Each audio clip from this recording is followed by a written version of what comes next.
Assalamualaikum warahmatullahi wabarakatuh. Saya Nabila Arfita Surya Manik, NPM 2005-170077. Di sini saya akan mempresentasikan materi tentang sampling audit.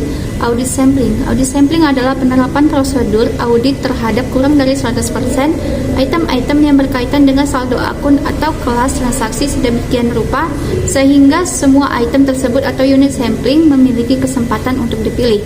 Dengan menggunakan audit sampling, auditor dapat mengumpulkan dan mengevaluasi bukti audit tentang karakteristik dari populasi di mana sampel tersebut diambil. Audit sampling dapat menggunakan pendekatan statistik dan pendekatan non-statistik. Risiko sampling terdapat dua jenis risiko sampling, dan setiap jenis memiliki dampak yang berlawanan terhadap pemeriksaan. Pertama, risiko di mana auditor menyimpulkan dalam pengujian pengendalian bahwa risiko pengendalian lebih rendah dari yang sebenarnya. Atau dalam pengujian substansif di mana auditor menyimpulkan bahwa tidak ada kesalahan yang material, sementara yang sebenarnya adalah terdapat kesalahan material. Kedua, risiko di mana auditor menyimpulkan dalam pengujian pengendalian bahwa risiko pengendalian lebih tinggi dari yang sebenarnya. Atau dalam pengujian substansi di mana auditor menyimpulkan bahwa terdapat kesalahan yang material, sementara yang sebenarnya adalah tidak ada kesalahan yang material. Risiko jenis ini mempengaruhi efisiensi audit dan biasanya menyebabkan auditor untuk melakukan pekerjaan tambahan untuk menguji kembali kesimpulan awal. Sampling dalam audit. Teknik sampling dalam audit dapat dilakukan dengan dua cara, yaitu menggunakan metode statistik atau disebut sampling statistik dan tanpa menggunakan metode statistik atau disebut sampling statistik.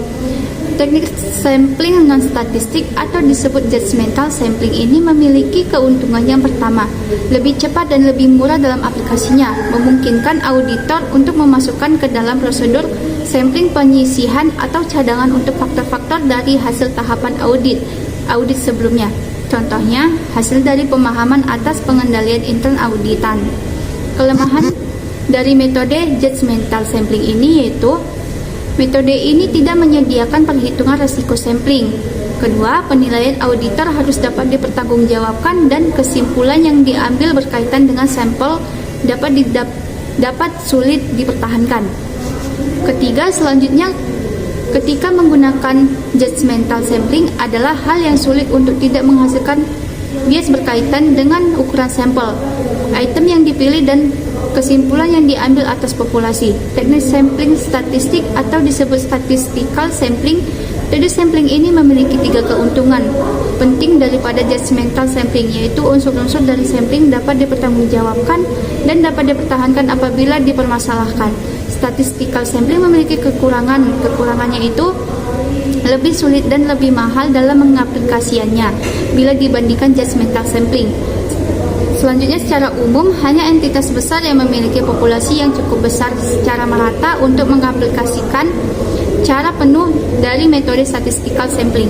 Karena adanya kekurangan tersebut, auditor sering menerapkan metode statistical sample yang dimodifikasi.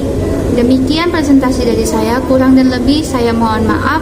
Semoga penyampaian materi dari saya dapat menambah ilmu tentang audit sampling. Terima kasih. Assalamualaikum warahmatullahi wabarakatuh.